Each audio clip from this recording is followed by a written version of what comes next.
जो चीज लोगों को समझ में ना आए उस चीज को ट्रिक से पढ़ाने का मजा ही अलग है। अब देखो, इलेक्ट्रॉन, प्रोटॉन, न्यूट्रॉन को लोग अच्छे तरीके से समझ नहीं पाते हैं कि किस ऑर्बिट में, किस कक्ष में क्या रहेगा क्या नहीं रहेगा। प्रोटॉन नाभिक के अंदर रहेगा या वो कक्ष के ऊपर रहेगा, इलेक्ट्रॉन कहाँ रहेगा और न्यूट्रॉन कहाँ रहेगा, कितने कक्ष में कितने इलेक्ट्रॉन का हम बांट सकते हैं, इन सभी चीजों को जानेंगे इस एक मात्र 10 मिनट के वीडियो में। तो स्वागत है आप सभी का एनसीईआरटी मिथियस में, और चलते हैं आपको आगे लेके।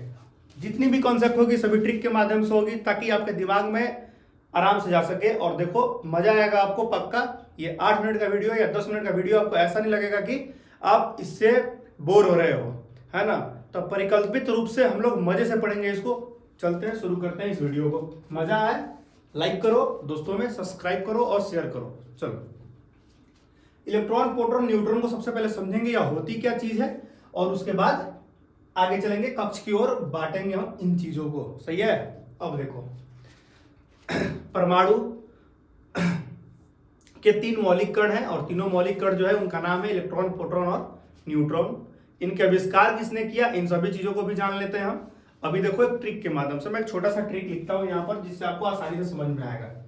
मैंने एक ईंटा लिया, सही है, ये देखो,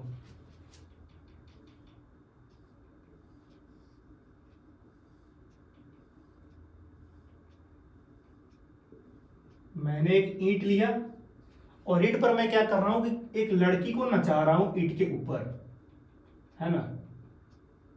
वैसे मैं बहुत बड़ा कलाकार नहीं हूं, तो आप समझ जाओगे, है ना। एक लड़की जो है ईंट पर नाच रही है। क्या कर रही है, एक लड़की जो है वो ईंट पर नाच रही है ना। एक लड़की है जो ईंट पर नाच रही है।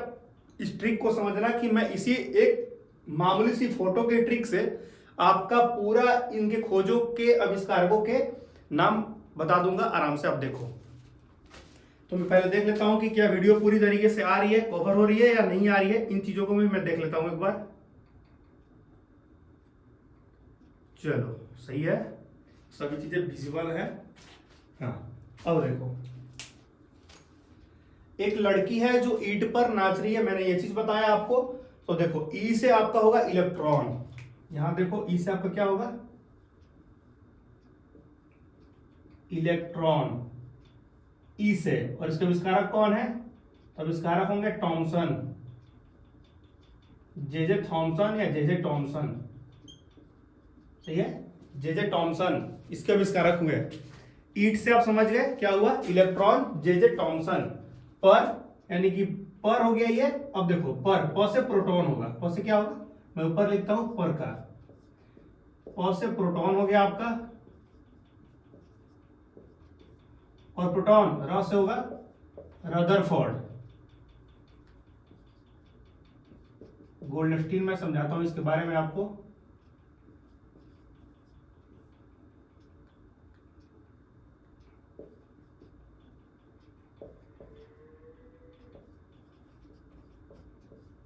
Rutherford, Rutherford, Goldstein. और नाच से होगा आपका, नौ से आपका हो जाएगा न्यूट्रॉन,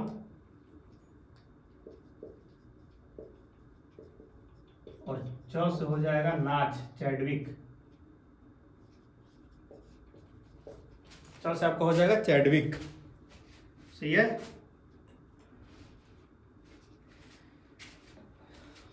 अब देखो यहां पर चैडविक, यहां ध्यान दो। सबसे पहले हम ये जानेंगे रदरफोर्ड यहां पर क्यों आया। प्रोटॉन का आविष्कार कभी कभी रदरफोर्ड देता है, क्योंकि रदरफोर्ड ने ही बताया था कि परमाणु के 3 नाभिक कण है स्वर्णपत्र प्रयोग से। आप पढ़ोगे आराम से 9th के एनसीईआरटी किताब में। उसने यह बताया कि जो पदार्थ है, परमाणु है, वो 3 पार्टिकल्स में बना हुआ है, इलेक्ट्रॉन, प्रोटॉन, न्यूट्रॉन। सबसे पहले उसी ने किया था विभक्तीकरण इन तीनों पार्टिकल्स के बारे में। इसलिए कभी कभी इनका श्रेय प्रोटॉन का, रदरफोर्ड को जाता है, लेकिन अधिकतर मात्रा में गोल्डस्टीन को जाता है, क्योंकि उसने ही अल्फा कण का प्रयोग किया था और ये निकाला था प्रोटॉन प्लस। ठीक है, आगे तो ईंट पर नाच से आप समझ गए होंगे। ई से इलेक्ट्रॉन, ट से थॉमसन, पर प से प्रोटॉन, गोल्डस्टीन या रदरफोर्ड। आप याद रखोगे, जो ऑप्शन में आप टिक कर लोगे। नाच, नौ से न्यूट्रॉन, च से चैडविक। ईंट पर नाच, ये डायग्राम है, और डायग्राम से आप समझ गए इनके खोजकर्ताओं के बारे में। अब ये समझेंगे कि परमाणु के कक्ष में नाभिक में कौन कौन से रहते हैं। तो आपको एक बात जानकर ये चीज मजा आने वाला है कि इसके अंदर, यानी इसे कहते हैं नाभिक, न्यूक्लियस इंग्लिश में कहते हैं। इस गोले वाले जो भाग है, जिसको मैं अभी पेंट करके समझा रहा हूं, ये जो आपका गोला भाग दिख रहा है, ये चीज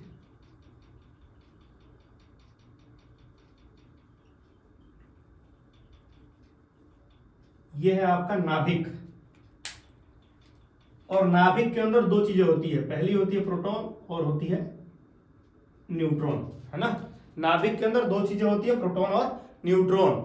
और इलेक्ट्रॉन हल्की होने के कारण कक्ष के ऊपर चारों दिशाओं में घूमती रहती है। ये सभी इलेक्ट्रॉन्स हैं, ये देखो, ये सभी इलेक्ट्रॉन्स चक्कर मार रही है, ये सभी इलेक्ट्रॉन चक्कर मार रही है, ठीक है, क्योंकि ये हल्का है। जो हल्के कण होते हैं वो बाहर की ओर होते हैं। अगर आपने गांव या कस्बों में देखा होगा कि धान को हाथ से ओसाया जाता है, आपने देखा होगा, तो उसमें क्या होता है कि जो हल्के कण होते हैं, बाहर फालतू कण होते हैं, वो हल्के क्या होते हैं, हवा के झोंकों के सारे उड़ जाते हैं, तो सभी इलेक्ट्रॉन माने जा सकते हैं। उसी प्रकार ये हवा के झोंके से जब ये चक्रण करता है इलेक्ट्रॉन, तो क्या होता है कि गति कारण ये अलग हो जाते हैं, यानी हल्के होते हैं, इसलिए बाहर होते हैं, कक्ष के ऊपर चक्कर करते रहते हैं। और ये प्रोटॉन न्यूट्रॉन क्या होता है, नाभिक में होता है। प्रोटॉन भारी होता है, नाभिक तो उदासीन होता है, ठीक है। अब आगे देखेंगे इनके निर्धारण, कौन प्लस है, कौन माइनस है, कौन उदासीन है। तो हम सभी को पता है कि प्रोटॉन सबसे भारी कण है और ये धनात्मक होता है, इलेक्ट्रॉन हल्की कण है और यह ऋणात्मक होता है। और जो आपका न्यूट्रॉन है वो उदासीन होता है, जीरो,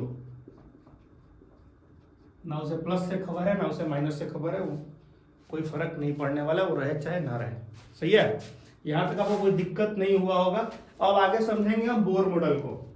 आखिर बोर ने क्या बताया, एक ऐसी ट्रिक बता दूंगा जिससे आपकी संयोजकता, इलेक्ट्रॉनिक संरचना, इलेक्ट्रॉनिक विन्यास और ऑर्बिट्स में बांटने के तरीका, सभी चीज आपको इसी एक वीडियो में समझ में आ जाएगा। देखो कैसे।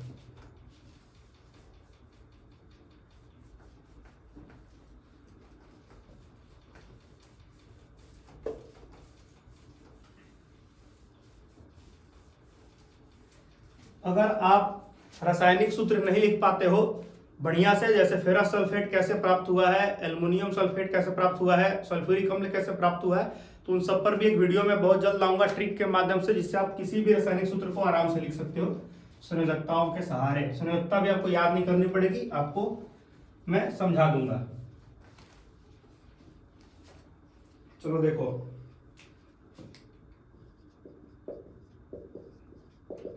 बोर संरचना। बोर ने एक नियम दिया और वो नियम ये हुआ 2n का स्क्वायर, जहां पर दो संख्या है, n का मतलब है कक्षों की संख्या, n जो है वो क्या है, वो ऑर्बिट्स की संख्या है।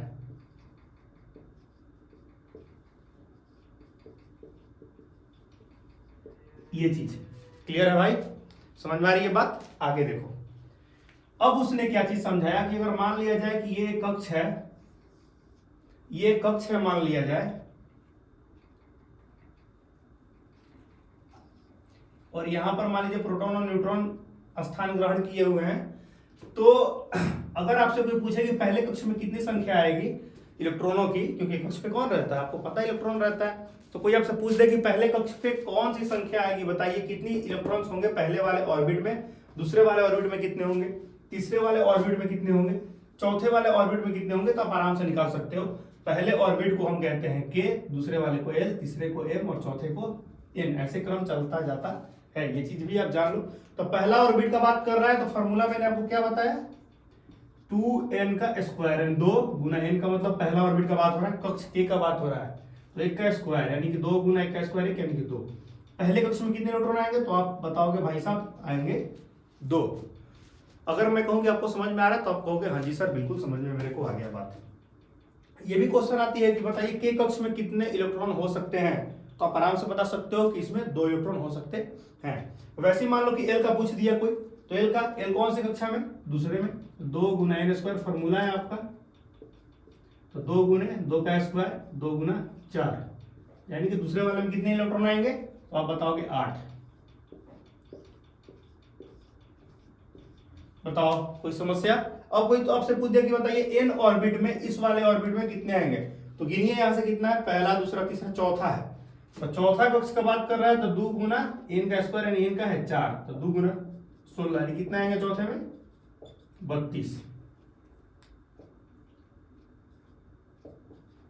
32 इलेक्ट्रॉन आएंगे, इसमें 32 कोर इलेक्ट्रॉन्स होंगे।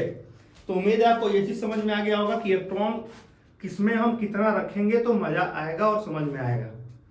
तो आपने ये चीज समझ लिया। अब हम करते हैं निर्धारण। अगर मान लिया जाए मैं कह दूं कि बताइए सोडियम संकेत होता है Na और परमाणुओं की संख्या होती है 11। मैं कह दूं कि बताइए सोडियम 11 के अंदर कितने इलेक्ट्रॉन्स हैं, तो क्या बताओगे आप, फटाफट बताओ। तो आप कहोगे कि सर आपने एक इलेक्ट्रॉन संरचना ऐसा बनाया, ऑर्बिट्स बनाए ऐसा, और इस ऑर्बिट में ये तो नाभिक हो गया प्रोटॉन न्यूट्रॉन का, पहले कक्ष में आएंगे कितने, तो आप कहोगे 2 आएंगे, क्योंकि अभी तो मैंने बताया ना पहले कक्ष में कितने आ सकते हैं 2, दूसरे में कितने आ सकते हैं 8, दूसरे में हमने क्या कर दिया 8 कर दिया, 8 कर दिया, 8 2 10 हो गए, और अंतिम में कितना बचा बताओ 1, तो अंतिम में हमने लगा दिया 1। समझ में आ गया। अगर मैं कहूं कि इसका बताइए तब इलेक्ट्रॉनिक संरचना क्या होगा,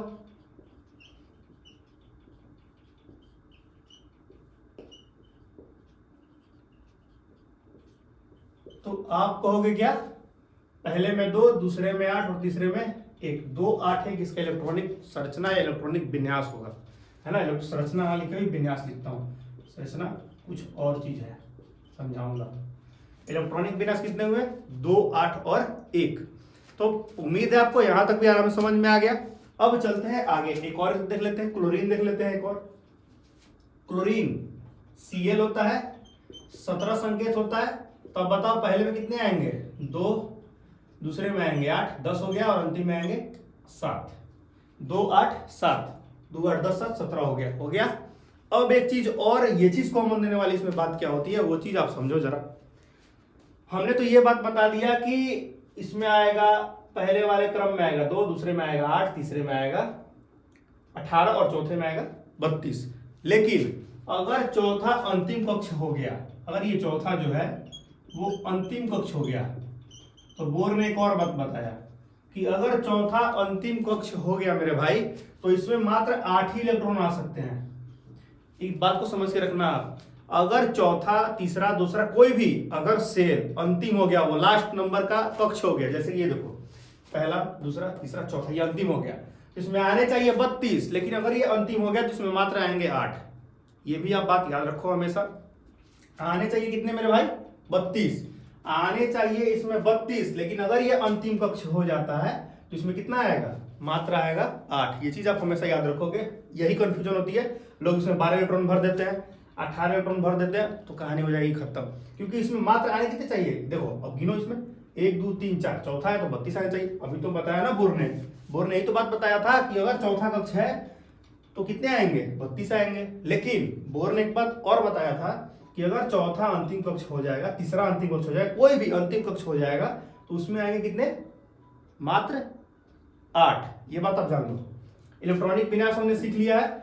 अगली वीडियो में सीखेंगे संयोजकता और सीखेंगे सूत्र को लिखना बहुत जल्द, और मजा आएगा आपको। तब तक के लिए हमको दीजिए इजाजत, धन्यवाद, लाइक करते रहिए।